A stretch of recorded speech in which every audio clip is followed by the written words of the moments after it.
आज की ये कहानी एक सीरियल किलर बच्चे की है जिसने पहली हत्या 7 साल की उम्र में की थी। उसने अपनी बहन समेत 3 बच्चियों का मर्डर खपरैल से कुचलकर किया था। वह तीसरे मर्डर के बाद पकड़ा गया। जब उसने हत्या की कहानी सुनाई तो पुलिस के रोंगटे खड़े हो गए। दरअसल बिहार के बेगूसराय जिले से 19 किलोमीटर दूर एक गांव है मुसहरी। यहाँ 2006 में एक घर से 7 महीने की बच्ची लापता हो जाती है। बच्ची के पिता ईंट भट्ठे पर दिहाड़ी मजदूरी करते हैं।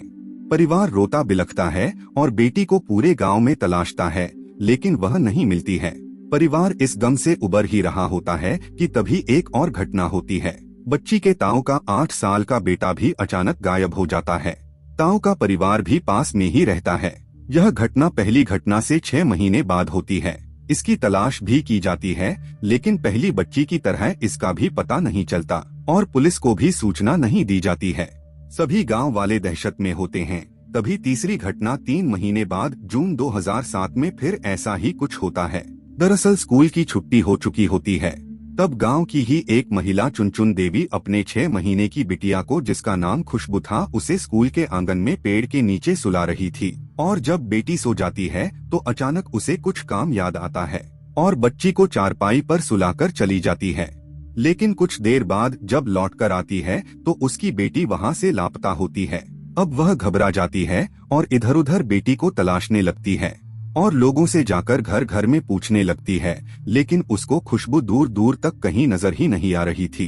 अब वह करे तो करे क्या, वह वहीं बैठकर फूट फूट कर रोने लगती है। रोने की आवाज सुनकर उसके परिवार और गांव वाले सभी लोग इकट्ठा हो जाते हैं और पूछते हैं कि चुनचुन देवी क्या हुआ, तुम क्यों रो रही हो? तो महिला कहती है कि मेरी बेटी नहीं मिल रही है, पता नहीं कहाँ गायब हो गई है। अब गांव वालों को क्लियर हो गया कि कुछ तो गड़बड़ है। चुनचुन देवी भगवानपुर पुलिस के पास पहुंच गईं और भगवानपुर थाने के शत्रुघ्न कुमार, जो SHO होते हैं, वो मौके पर अपनी टीम के साथ आते हैं, ये पता करने के लिए कि आखिरकार मामला क्या है। सभी लोगों से पूछताछ की जाती है, लेकिन पुलिस को भी कोई सफलता हाथ नहीं लगती। बाद में चुनचुन देवी से पूछा जाता है कि तुमने अपनी बेटी को कब सुलाया था और कहाँ सुलाया था। जब इस तरीके से सवाल किए जा रहे थे तभी चुनचुन देवी को याद आता है कि जिस वक्त मैं यहाँ से जा रही थी तो उस वक्त अमरजीत सदा यहीं पर था। तो प्यार से उसने अमरजीत सदा से पूछा कि बेटा क्या तुमने मेरी बच्ची को देखा है? तो अमरजीत सदा मुस्कुराने लगता है। जब वह मुस्कुरा रहा था तो महिला गुस्सा हो जाती है और पुलिस के पास जाकर कहती है कि मेरी बच्ची इसी के पास है, इससे पूछिए एक बार। गांव में पुलिस को पता चलता है कि 2 बच्चियां पहले भी लापता हो चुकी हैं। पुलिस ने जब पूछताछ शुरू की तो चुनचुन देवी के परिवार ने भी अमरजीत सदा का ही नाम लिया। उन्होंने कहा कि वह ही कुछ बता सकता है। महिला के बार बार जिद करने के कारण उस 8 साल के बच्चे को पुलिस अपने पास बुलाती है। पहली बार अमरजीत का नाम इस केस में सामने आया था। पुलिस ने उससे बच्ची के बारे में सवाल किया तो वह हंसने लगा। पुलिस ने जब सवाल दोहराया तो वह फिर हंसा और कहा वो जानता है कि बच्ची कहाँ है। इस पर पुलिस को लगा कि वह ऐसे ही कह रहा है और बच्ची की गांव में तलाश शुरू की। इसी दौरान एक पुलिस वाला अमरजीत के पास पहुंचा और इस बार सवाल पर अमरजीत ने हंसकर कहा, बिस्किट दोगे तो बताऊंगा। फिर क्या था, पुलिस ने बिस्किट का पूरा पैकेट ही उसे मंगा कर दिया। इसके बाद अमरजीत ने जो कहानी बताई उसे सुनकर सब सन्न रह गए। अमरजीत ने बताया कि खुशबू को उसने खपरैल से मारकर सुला दिया है। पुलिस वालों ने उसे जगह दिखाने के लिए कहा तो वह फिर बोला कि तुम मुझे एक और बिस्किट दोगे तब मैं वहां लेकर चलूंगा। अब एक और बिस्किट उसे दिया गया और वह पुलिस को लेकर स्कूल से आधा किलोमीटर दूर जंगल के पास गया और कहा कि यहीं पर खुशबू सो रही है। और जब पुलिस वालों ने ये देखा तो वे सन्न रह गए, क्योंकि बच्ची का शव वहीं झाड़ियों में पड़ा था और पत्तों से उसे ढका गया था। अब यह मंजर देखकर पूरे गांव में हड़कंप मच गया और सबके जबान पर बस यही था कि ये 8 साल का बच्चा ऐसा कैसे कर सकता है। ये बात उस लड़के से पूछा जाता है कि तुमने ऐसा क्यों किया, तो वह बताता है कि जब खुशबू की मम्मी यहाँ से चली जाती है तो वह स्कूल में खेल रहा था और खेलते खेलते देखता है कि वो बच्ची बिल्कुल अकेली है और आराम से सो रही है। तभी यह उसे अपनी गोद में उठाता है और बच्ची को लेकर वहाँ से दूर जंगल में जाता है और उसे रुलाने लगता है। बच्ची जोर जोर से रोती तो यह खुश होता और खूब हंसता। अब अमरजीत हंस रहा था और वो बच्ची रो रही थी। तभी उसने पास में पड़े एक पत्थर को उठाया और बच्ची को तब तक मारता रहा जब तक कि वो मर नहीं जाती। अब वहीं पर एक गड्ढा खोदता है और बच्ची को वहीं पर दफन कर देता है। और वापस से आकर खेलने लगता है मानो जैसे कुछ हुआ ही नहीं। वो लड़का जब पकड़ा जाता है, पुलिस उससे पूछताछ करती है तो वो बच्चा पुलिस को सब सच बता देता है और ये बात आग की तरह पूरे बेगूसराय में फैल जाती है। अमरजीत को अब थाने में लाया जाता है और एक बार फिर पुलिस उससे पूछती है कि बेटा, इससे पहले भी तुमने किसी को मारकर सुलाया है? तो वह बच्चा फिर से हंसने लगता है और कहता है कि एक और बिस्किट दोगे तो बताऊंगा। उसे एक और बिस्किट चाय दिया जाता है और जब ये खा लेता है तब बताता है कि उसकी एक छोटी बहन थी जिसकी उम्र लगभग 7 महीने थी। वह भी घर में आराम से सो रही थी, लेकिन इसे अच्छा नहीं लग रहा था कि वो कैसे आराम से सो रही है, इसलिए उसने उसको खूब मारा पीटा और खपरेल से मारकर उसकी हत्या कर दी।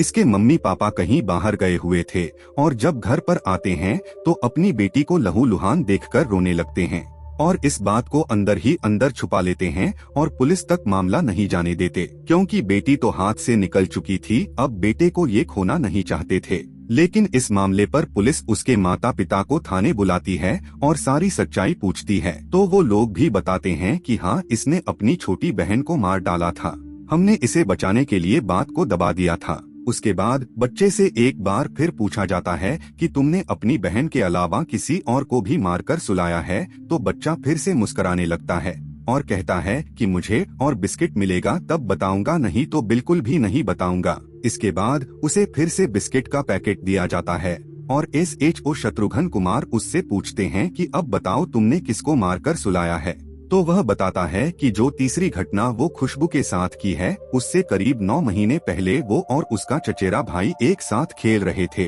तब इसका चचेरा भाई खूब हंस रहा था। तब इसे उसका हंसना अच्छा नहीं लगा तो ये उसे रोने के लिए कहता है, लेकिन वो रो नहीं रहा था, इसलिए उसे इस बात पर गुस्सा आ गया और उसने अपने चचेरे भाई को पत्थर से कुचल कुचल कर मार डाला। जब ये बात उसके परिवार वालों को पता लगती है तो वे उसे डांटे फटकारे और इस बात को भी किसी को पता नहीं लगने दिया।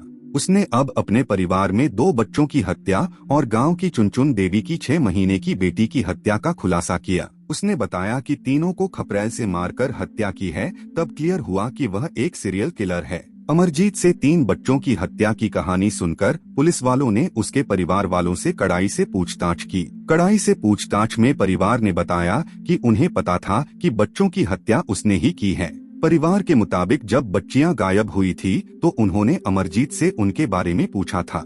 अमरजीत ने उन्हें सारी बातें सच बता दी थी। घर वालों ने कहा कि उन्होंने अमरजीत की खूब पिटाई की थी और अमरजीत ने कहा था कि दोबारा ऐसा कभी नहीं करेगा। पुलिस ने उसे और बिस्किट दिए और सवाल किया कि उसने तीनों को क्यों मारा। इस पर अमरजीत ने बताया कि ऐसा करने में उसे मजा आता है। जब वो उन्हें मारता है और वो दर्द से चिल्लाते हैं तो उसे वो देखने में काफी मजा आता है। खूनी कहानी सुनने के बाद पुलिस वालों ने उसे भागलपुर मानसिक अस्पताल में इलाज के लिए भेजा। यहाँ मनोचिकित्सक शमशाद हुसैन की जांच में पता चला कि अमरजीत एक दिमागी बीमारी कंडक्ट डिसऑर्डर से पीड़ित था, जिसकी वजह से वह दूसरों को दर्द में देखकर खुश हो जाता था और किसी का भी कत्ल कर देता था। उसे इसका अंदाजा नहीं हो पाता था कि वो गलत कर रहा है या सही, और इसीलिए वो बिना डरे हंसकर सारी बातें बता देता था। अखबारों और टीवी के माध्यम से जब ये खबर देश विदेश में फैलती है तो पता चलता है कि यह विश्व का सबसे छोटा साइको किलर है, जो कि मात्र 7 साल की उम्र में ही 3 मर्डर किया है।